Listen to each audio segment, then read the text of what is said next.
Em 1956, no Rio de Janeiro, na cidade de Niterói, na Praia do Saco de São Francisco, uma mulher chamada Clélia, uma dona de casa comum, teve uma experiência incrível e assustadora. Ela teve contatos com seres de outro planeta. E esse é um dos casos mais emblemáticos da ufologia brasileira, né? Depois da vinheta, nós vamos ficar por dentro aí dessa história.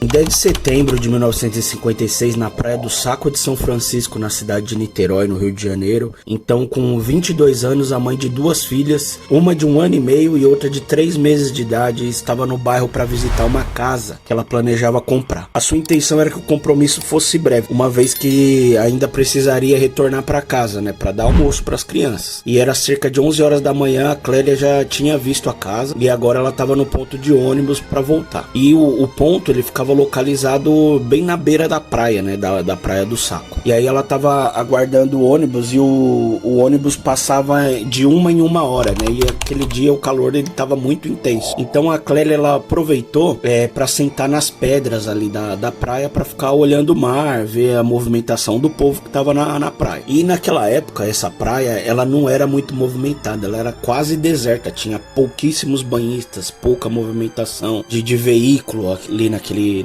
local também, né? E aí na praia, naquele horário, tinha cerca de 15 a 20 banhistas e tinha uns na água, outros na areia. Subitamente apareceu um ponto luminoso no céu que vinha com um suave ruído, né? E aí levou todo mundo que tava na água, eles saíram, foram pra areia pra meio que se proteger, né? Imagina que loucura. E aí esse objeto, ele se aproximou numa velocidade muito grande da praia. E aí ele ficou a apenas 25 metros assim, né, das ondas do mar. E aí ele começou a emanar uma claridade muito forte. E o ruído também começou a ficar muito intenso. E aí os banhistas e a Clélia, eles começavam a tampar os ouvidos, né? E aí em seguida a Clélia teve um lapso de memória. Ela não consegue descrever como, mas de repente ela se encontrou dentro de um objeto. Tava num corredor curvo e pouco iluminado, né? Então ela já ali, ela entendeu que era aquele objeto ali, era uma nave. E ela estava deitada sobre uma espécie de banco ou uma mesa pequena, né? E estava só um pouquinho acima do chão. Próximo da Clélia, tinha um dos banhistas que estava na praia. Ele estava presente, mas ele estava totalmente inconsciente. E aí não demorou muito para aparecer 2 seres, né? E aí esses 2 seres se aproximaram, né, dela e do banhista. E eles tinham aproximadamente 1,75 m de altura. E eles vestiam macacões feitos de um material que parecia lâmina de alumínio. Os cintos também eram feitos do mesmo material. E essa vestimenta, ela cobria todo o corpo, né? Inclusive as mãos e os pés. E as cabeças, eles usavam um capacete com uma parte frontal transparente, embora não fosse possível ver o rosto deles, porque estava embaçado. Aí esses seres, eles pegaram a Clélia e o outro rapaz, né? Ambos eles inconscientes. Levaram eles até uma sala circular. E mesmo depois a mudança de ambiente, o ruído persistia muito alto, aquele ruído da praia, né? E aí a Clélia, ela já estava incomodada e aí chegou um terceiro ser e ele tava sem capacete. Ele se aproximou deles, né? Ele vestia a mesma roupa, só não tinha um capacete. E ele tinha a mesma altura e feições humanas, né? Com cabelo grisalho penteado para trás. Ele se dirigiu a Clélia em português fluente, explicando que ela havia sido levada a bordo da nave para ser examinada. E a Clélia reclamou do ruído, né?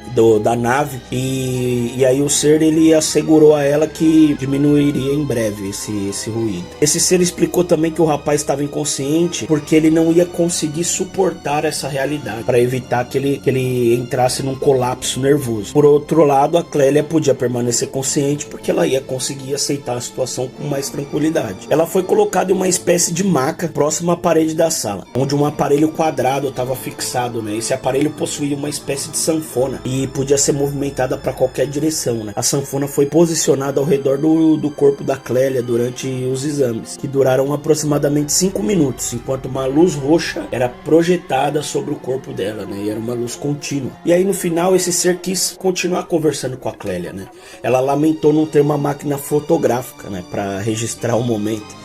o ser questionou o significado de retrato. E aí a Clélia explicou pra ele, inclusive mostrou uma foto de uma das suas filhas, né, que ela tinha na carteira. E aí esse ser, ele disse pra ela que no próximo encontro ela poderia ter a chance de fotografar o momento. Clélia mencionou que em breve ela ia se mudar de casa e ela não costumava frequentar aquela área. Mas aí o ser deixou claro que após os exames poderiam se encontrar em qualquer lugar que elas estivessem. Ele ainda expressou preferência por encontros ao ar livre, próximo à vegetação ou água, né, longe dos olhares de outros humanos, né. Ele argumentou que eles visitavam a Terra em paz, com a intenção de pesquisa e estudo, e o encontro com humanos poderia resultar em ataques à nave. E logo após isso, o ser questionou Clélia sobre sua marca no ventre. Ela ficou surpresa ao perceber que o ser tinha conhecimento da sua cicatriz, mesmo que as roupas dela em nenhum momento foi removida, e a cicatriz era decorrente à cesariana da última gravidez, né? O ser explicou que consideravam a medicina humana muito atrasada e por isso ficava essa cicatriz. E aí ele completou dizendo que todas as informações necessárias sobre Clélia foram obtidas durante os exames, incluindo detalhes ocultos pelas roupas e pela pele. E por fim, o ser chegou na Clélia e falou: agora você vai ter uma amnésia parcial do encontro, e aconselhou ela a não contar ao marido sobre o ocorrido para evitar de ser tratada como maluca ou até mesmo ser internada em um hospital. Ele acrescentou que Clélia se lembraria dos eventos no futuro quando fosse o momento certo. E logo após essas informações, a Clélia teve um novo lapso de memória. Ela não lembrava de como, mas encontrou-se novamente no ponto de ônibus. O transporte chegou rapidamente e várias pessoas, incluindo um rapaz que estava dentro da nave e permaneceu inconsciente durante todo o tempo, entraram no ônibus. Os passageiros permaneceram calados durante toda a viagem. Imagina, né, a situação. Todo mundo meio sem saber, né, o que aconteceu direito. Nesse momento aí que estava todo mundo calado, apenas um momento específico alguém perguntou as horas. E foi respondido que era 4:30 da tarde. Clélia verificou seu relógio e viu que estava parado ao 12:05. Ao chegar em casa, seu marido estava preocupado e queria saber o que tinha acontecido, né? Já que a sua chegada estava prevista para próximo do meio-dia. E ela estava simplesmente 5 horas atrasada. Inicialmente, Clélia não se recordava do que tinha acontecido e apenas disse ao marido que a casa não lhe interessava. Seu relógio foi levado a 3 profissionais diferentes, mas não pôde ser consertado por cerca de uma semana. O incidente ficou esquecido até que Clélia, lendo uma matéria sobre discos voadores no jornal, teve todas as memórias do ocorrido. Mas, no entanto, somente em 1975 ela compartilhou pela primeira vez sua experiência. A ouvinte foi sua filha mais nova, que na época já tinha 21 anos. 6 meses depois, ainda em 75, o caso foi reportado aos ufólogos, que iniciaram um estudo detalhado do incidente. Em 76, um ano depois, Clélia passou por sessões de hipnose, conduzida pelo médico e parapsicólogo Silvio Lago. E essas sessões só confirmaram o que a Clélia tinha relatado conscientemente. Inclusive, as fortes emoções, né, que a Clélia apresentava durante a hipnose fortaleceu a tese de que o caso era real, né? E esse caso é tão notável porque esses alienígenas eles se comunicaram em português com a testemunha. O diálogo fluido deles mostrou que eles possuíam um amplo conhecimento da cultura humana. Nenhuma das outras testemunhas foi localizada, pois havia se passado muito tempo desde o incidente. É intrigante notar que nesse caso os seres não demonstram receio em se aproximar de um grande número de pessoas na praia, algo que também é raro. Provavelmente as outras pessoas também não apareceram por conta da época, porque não era tão comum assim da gente ver coisas desse tipo,